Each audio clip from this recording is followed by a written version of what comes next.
welcome to AEW Unrestricted, the official podcast of All Elite Wrestling. It is I, Aubrey Edwards, along with you, Wil Washington. That's me. And it's you. And then I mean, it's Thursday, but it's also pay-per-view week, which is the most exciting time in AEW. Isn't we it? have so many pay-per-views throughout the year, but each one just feels so special, right? And I'm excited because, as you guys know, this podcast is presented by Upper Deck. You can collect your favorite wrestlers of 2024, Upper Deck AEW, and start your trading card collection today. Unwrap autograph memorabilia and premium tech inserts. Visit upperdeck.com to learn more. And honestly, I'm excited because we have so many cool matches on this card, and we have so many cool Upper Deck cards that match and show off how wonderful our talent are. Yeah. So first up, although I pulled, of all people, Ian Riccaboni, talking about people from Pennsylvania. Right? So I thought that was an interesting one to have just pulled right now.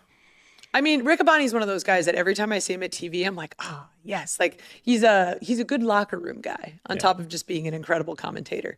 So we have to start. I randomly pulled, actually random, not like predetermined. I actually randomly pulled a Daniel Garcia AEW card from the Allure set for Upper Deck. So why don't we start by talking about the TNT Championship that's going to be defended this Sunday, April 6th at Dynasty. Daniel Garcia and Adam Cole have, they've seen each other in the ring multiple times. We saw the first match on, I think it was the March 1st Collision, ended with Shane Taylor Promotions getting involved. And then our second match, Slam Dunk Collision, had a 20-minute time limit. So it's finally here. There is no time limit, no one at ringside. Daniel Garcia defending the TNT Championship against Adam Cole. I am stoked to see this match. Daniel Garcia is one of our amazing rising stars at AEW. He is just an absolutely incredible human being. He knows how to connect with the crowd. Just seeing him even put his arms up, he doesn't even have to do the dance, but people are behind him. But also you have Adam Cole, who is a phenomenal wrestler who has been all across the world, done amazing things in multiple different companies, has held gold everywhere. And now he's having a third chance to take on Daniel Garcia and potentially take home from Philly, I think actually where Adam Cole is from initially, take home and enjoy the TNT Championship. Man, I am so excited for this match. I've told Danny personally, but honestly, just the way Daniel Garcia has stepped up as TNT champion, I think is something to be commended. He won the title back at Full Gear from Jack Perry, and he immediately threw himself into the Continental Classic. As soon as that was over, it was like Garcia is all about making his mark, I should say, as the TNT champion, and defending it night in, night out, defending it on TNT. He has been tearing it up on Collision and making sure that this championship is what the TNT championship to be. Adam Cole, on the other hand, Adam Cole has been on a mission to silence his doubters. And I think ever since reuniting with the Undisputed Kingdom, I think he's been doing that quite a bit. And seeing him in the ring with Daniel Garcia these last couple of times, the two of them have torn the house down each time. And to now know that these guys are going to go one-on-one with no time limits, no interference, there is going to be a winner. It is hard to pick exactly who that's going to be. It could be Adam Cole, baby, as Aubrey just showed us. But Daniel Garcia's got a lot to prove. He knows that this title reign is just getting started as far as he's concerned. He's not planning on losing it anytime soon. I am so looking forward to this match. Again, like I said, these guys have been just tearing it up together. And again, knowing that it's going to be no time limits, no interference, it's going to be great. Right. I love when, it's one of my favorite things about pay-per-views is just eliminating the restrictions. Like, one of the things that's always interesting about TV is seeing the confines that we have to work within to get from one commercial to the next.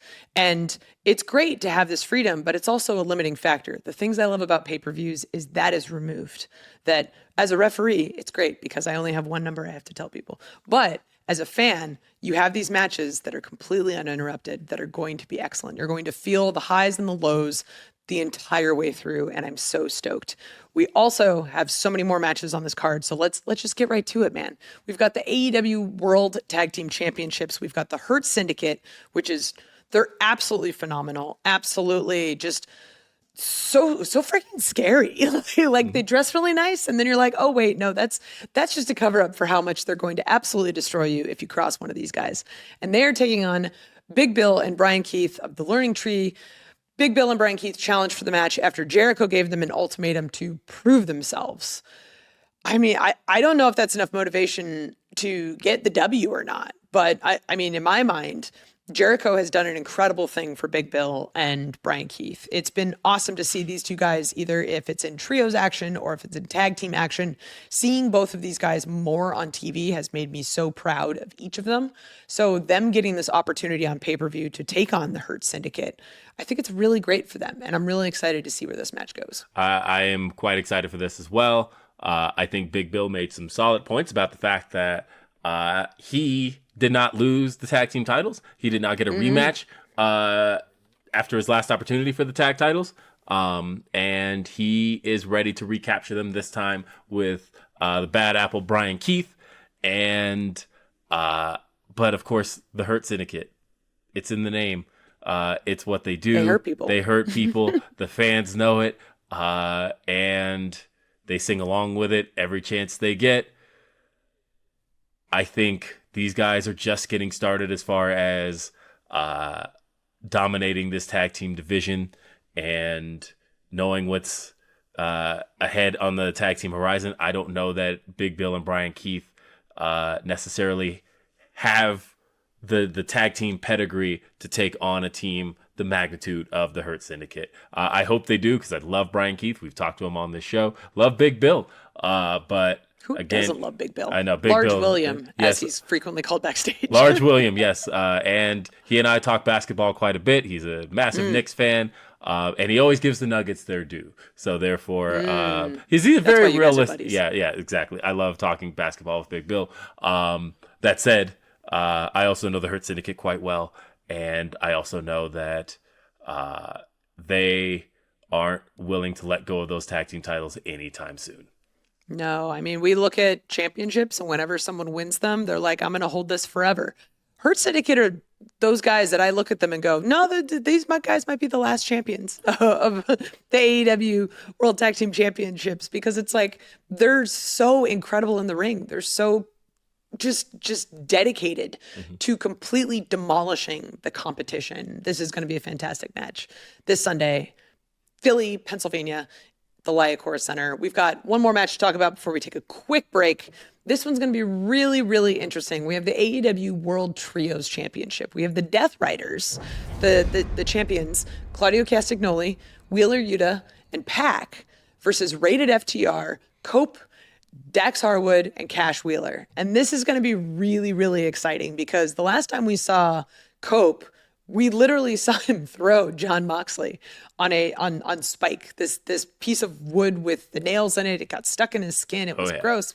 It's one of those things that, like, it's a thing of nightmares where you're never going to forget, because like it's nasty. And shout out to Paul Turner for pulling that out. But oh my God. So we've seen Cope have that energy of he will go after anyone at all costs and do whatever he possibly can to fight these people. And I'm so happy that when he came back in Asheville, that he's teaming with FTR, an incredible tag team, arguably one of the best tag teams in all of wrestling. But we see the incredible Death Riders, Claudio, Wheeler, and Pac. They have been unstoppable.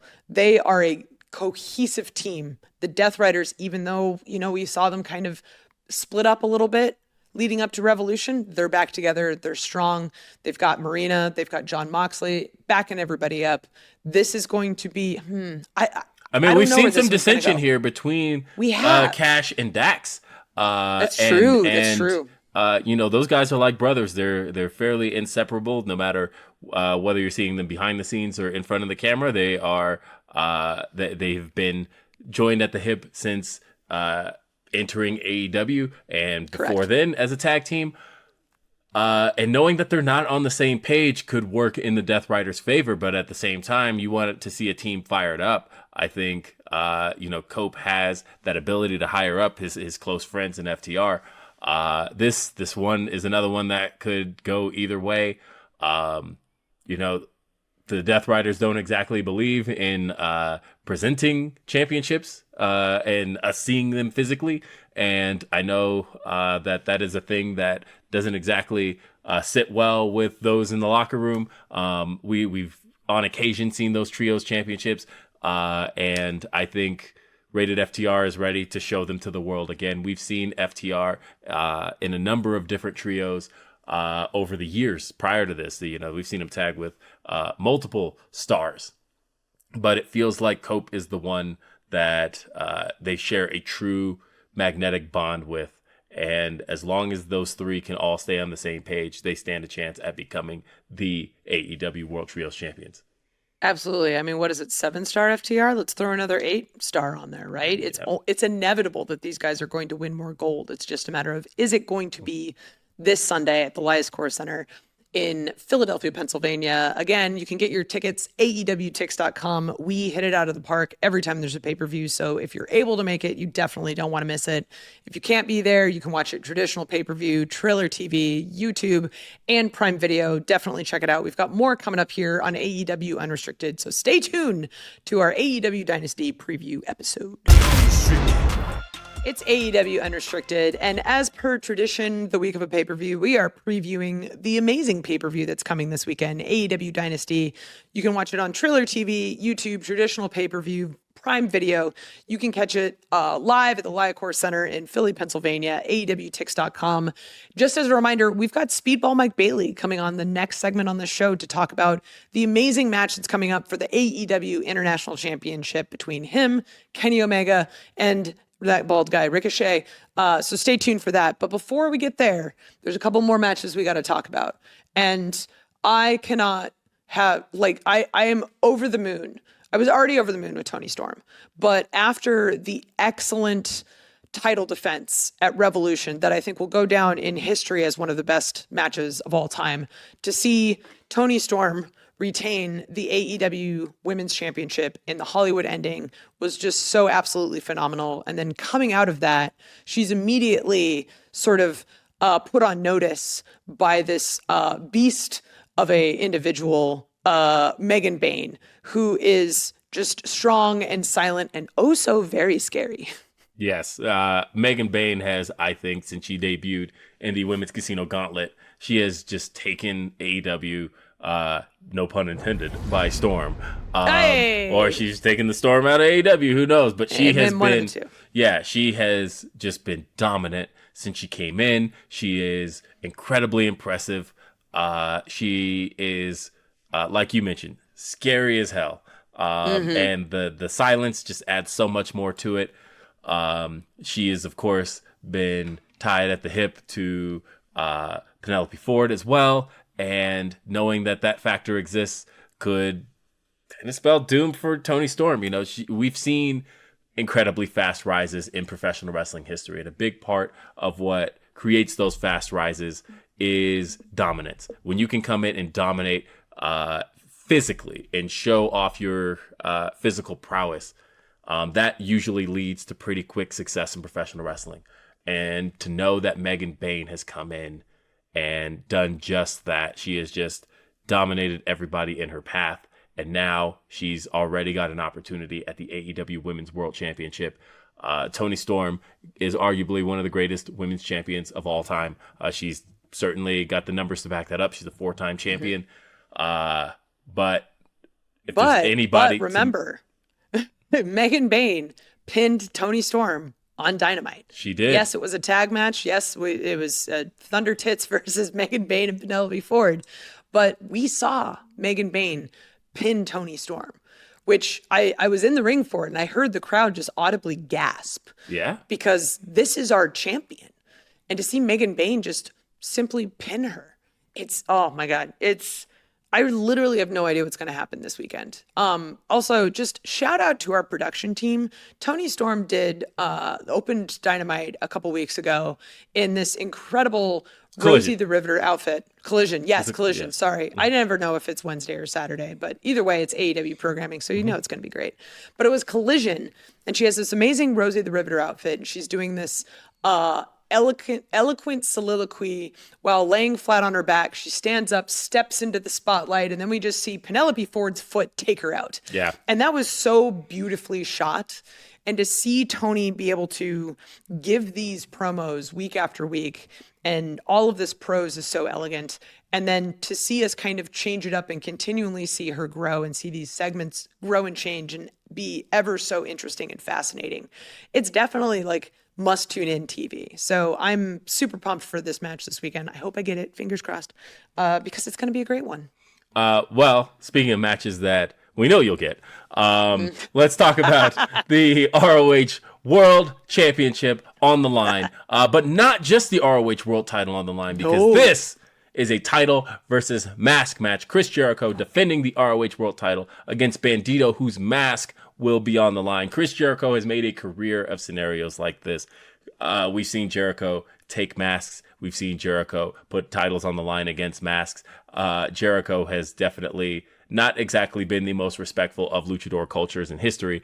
No.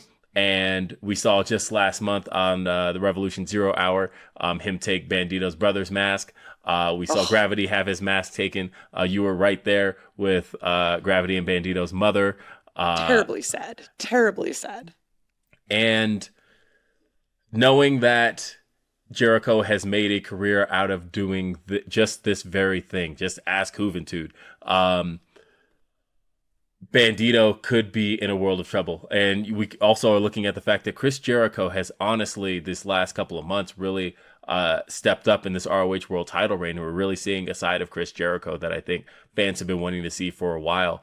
And we're seeing this more aggressive side of Chris Jericho. We're seeing this more dastardly side of Chris Jericho. And it's a Jericho that I think we always knew was in there.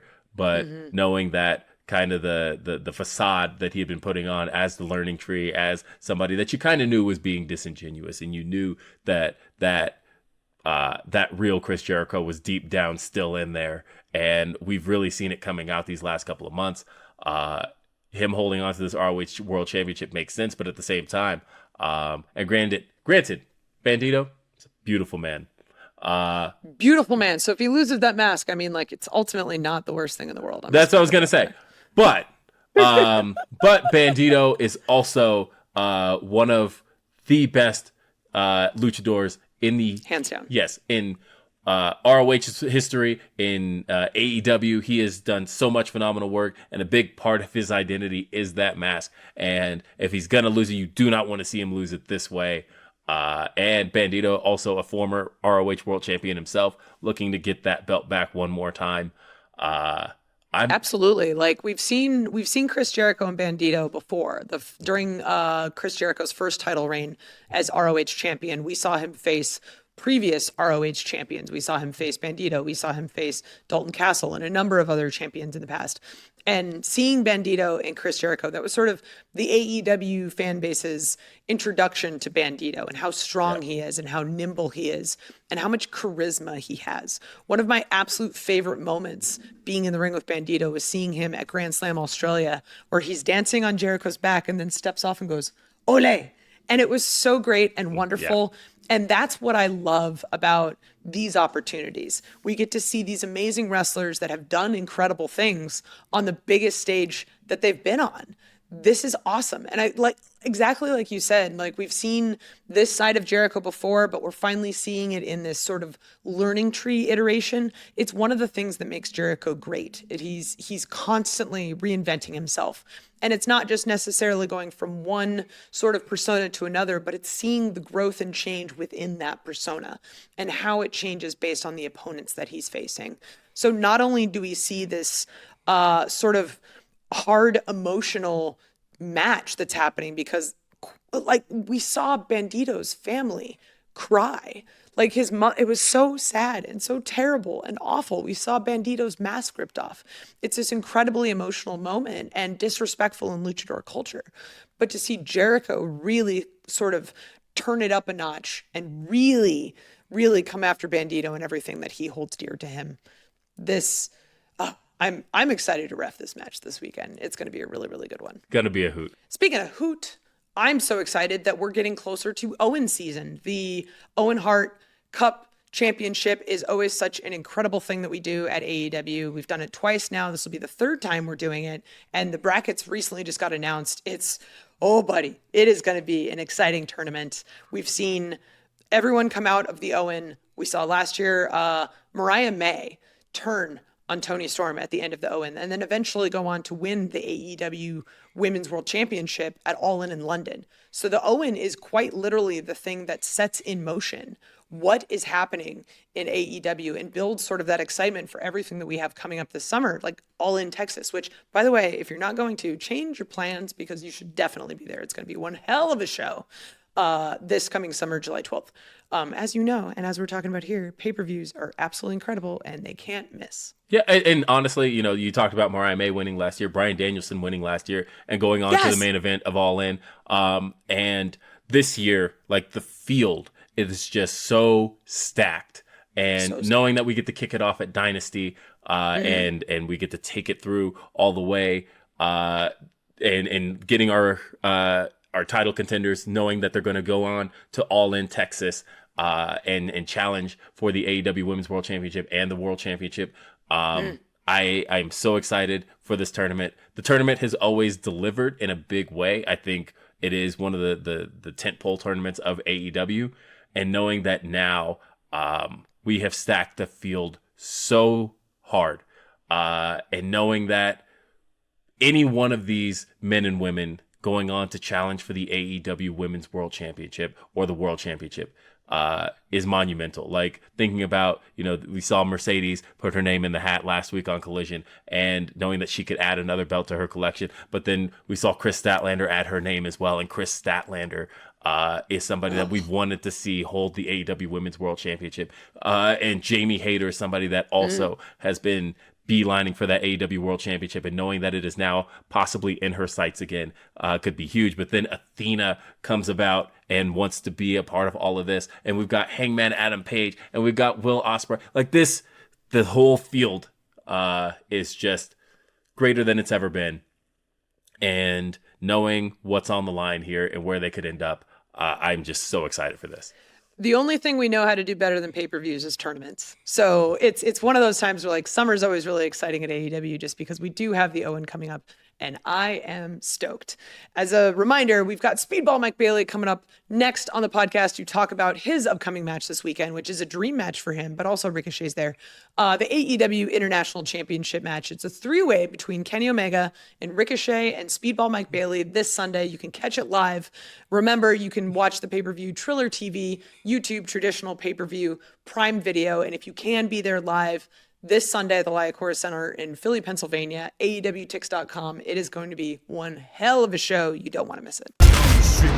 AEW Unrestricted. It's Aubrey and Will. We're talking about Dynasty, which is happening this Sunday, Liacouras Center in Philadelphia, Pennsylvania. You'll want to be there April 6th. Tickets are on sale, AEWTix.com. You can watch it on traditional pay-per-view, stream it on Triller, YouTube, and of course on Amazon Prime. Yes. But we've been talking about it all show. We are currently joined by one of the challengers for the International Championship. He will be taking on Ricochet and the AEW International Champion, Kenny Omega, in a three-way.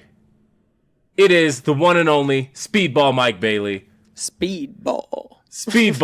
Thank you for being here on AEW Unrestricted. And what a way to make your way into AEW, challenging Kenny Omega for the AEW International Championship. Talk to us a little bit about what's going on with you and how you're feeling going into this match this Sunday.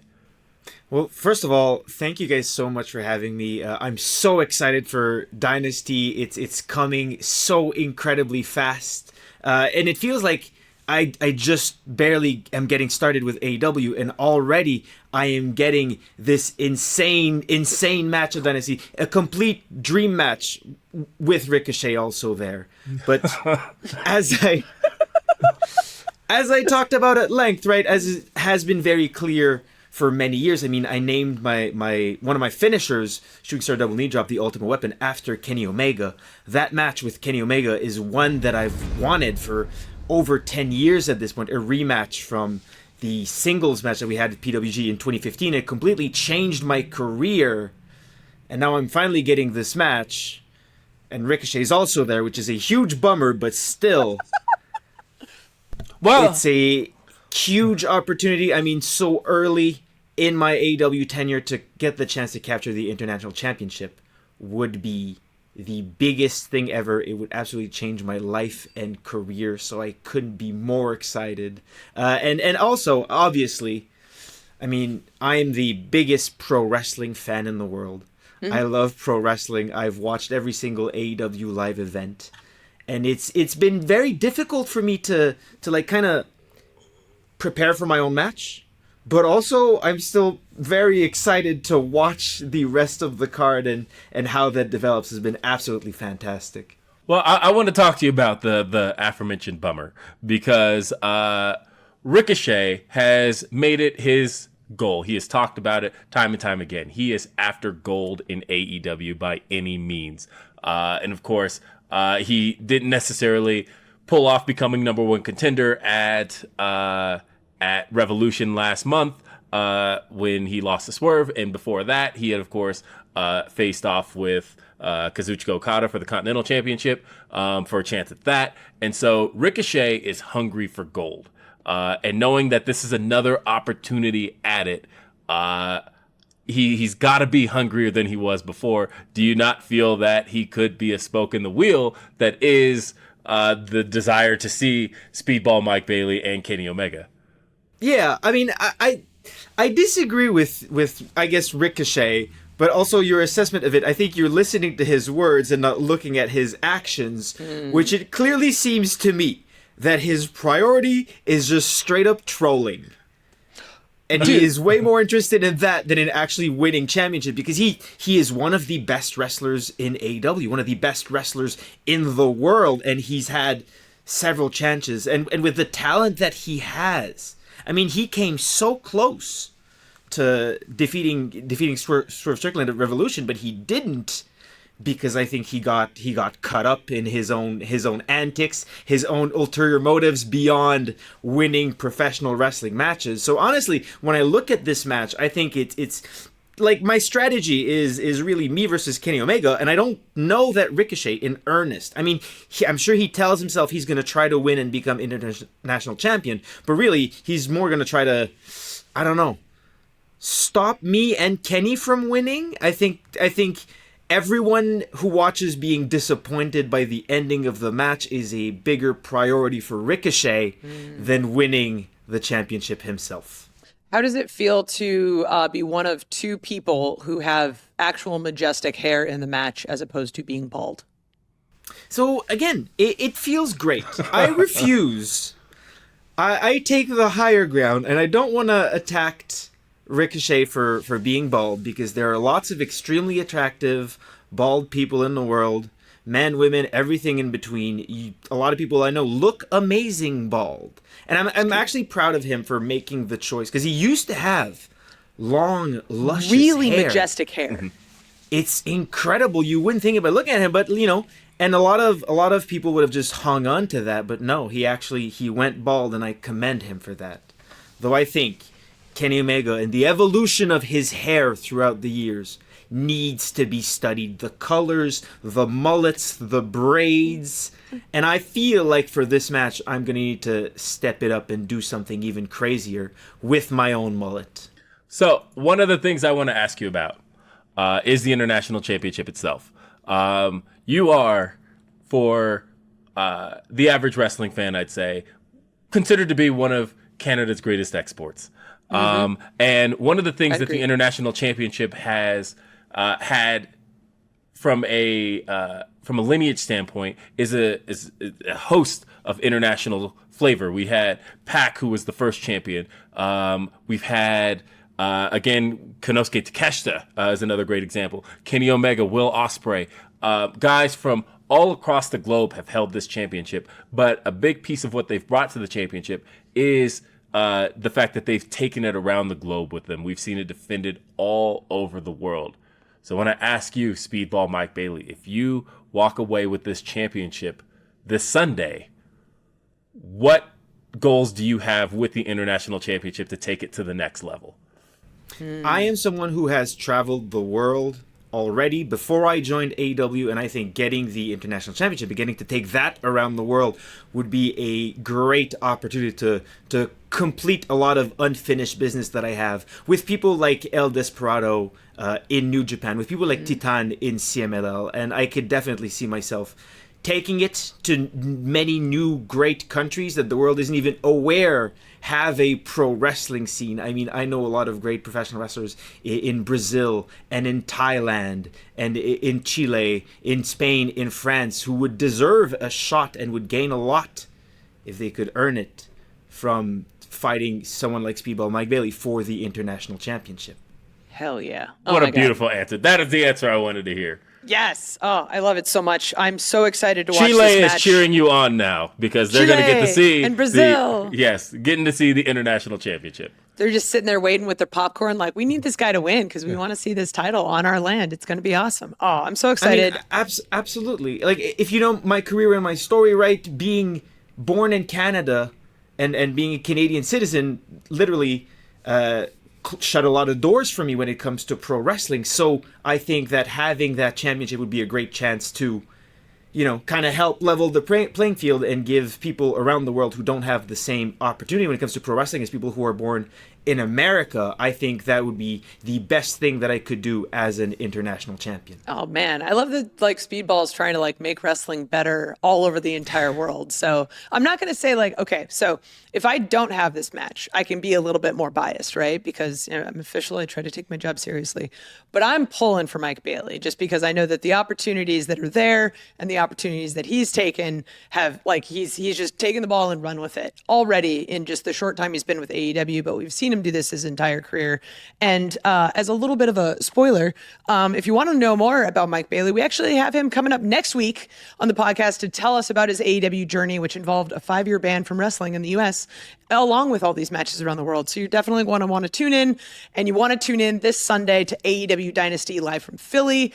Watch Mike Bailey take on Kenny Omega and Ricochet in the International Championship match. Thank you so much for being here today, Speedball. Thank you guys for having me. Super pumped for Dynasty. Thank you all so much. Such an awesome conversation with Mike Bailey. I'm excited for the AEW fans to learn more about him in next week's episode, but I'm also excited to see him battle it out with Kenny Omega and also Ricochet at AEW Dynasty. But we cannot finish this podcast without talking about one of the biggest matches in the card. We have the most dangerous man in AEW, Swerve Strickland, versus the most despicable man, Jon Moxley, for the AEW World Championship. This is, I think, one fans have been asking about for a very long time, pretty much since Moxley's reign began. I think, you know, Swerve mentioned it in his promo on Moxley last week that, you know, people have been asking, why aren't you going back for the world title? And here we are, he's finally face-to-face with Jon Moxley, Philadelphia. These two faced off once before in the Continental Classic back in 2023, and that's pretty much the only time we've seen these two go one-on-one. They've been involved in the ring with each other since then, as we've seen this week, but we're finally getting to see them go one-on-one for the AEW World Championship. That championship has been locked away in a briefcase for the last 6 months nearly. I don't even remember what it looks like.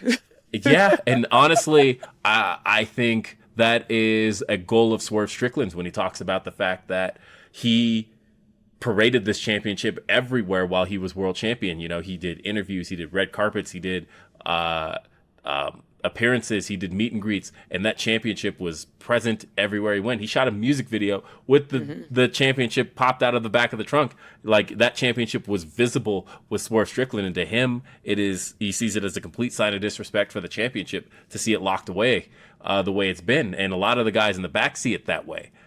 And to have the opportunity this Sunday, Philadelphia, the Liacouras Center is a building that we're extremely familiar with as AEW. We've been there many times, and it's always a great crowd.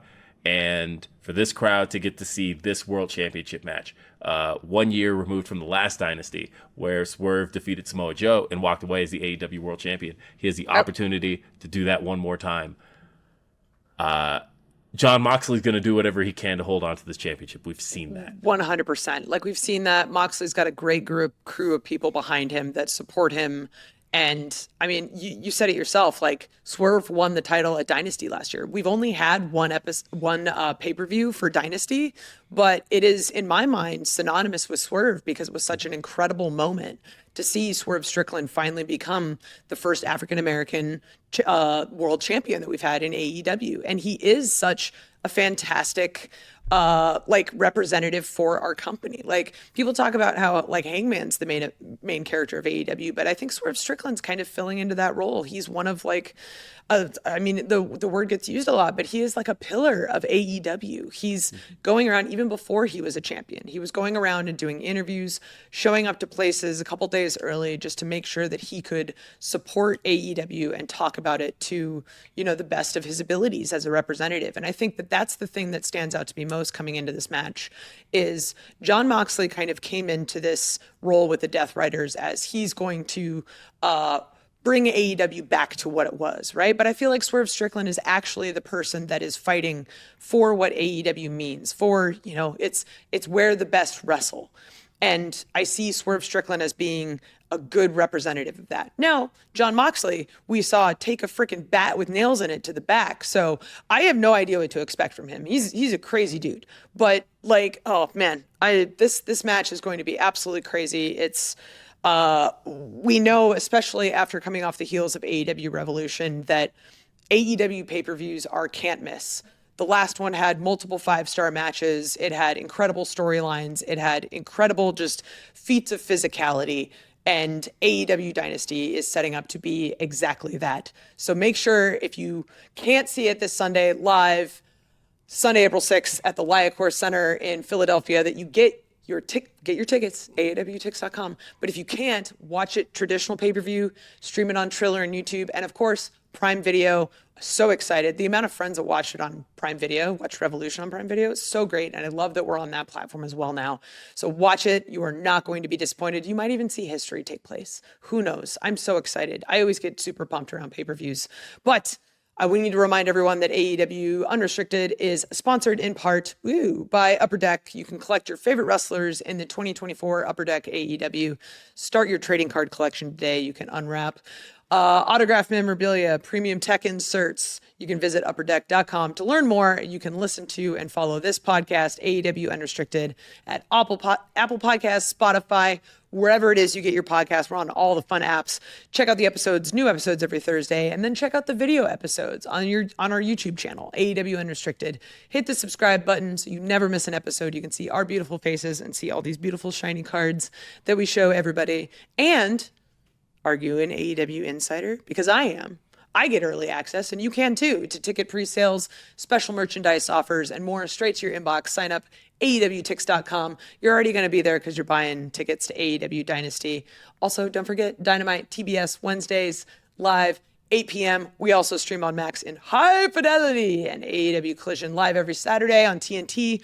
ROH streams every Thursday on Honor Club. I'm Aubrey Edwards, along with Wil Washington. We'll both be in Philly, and we hope to see you there. Thank you so much for listening to AEW Unrestricted.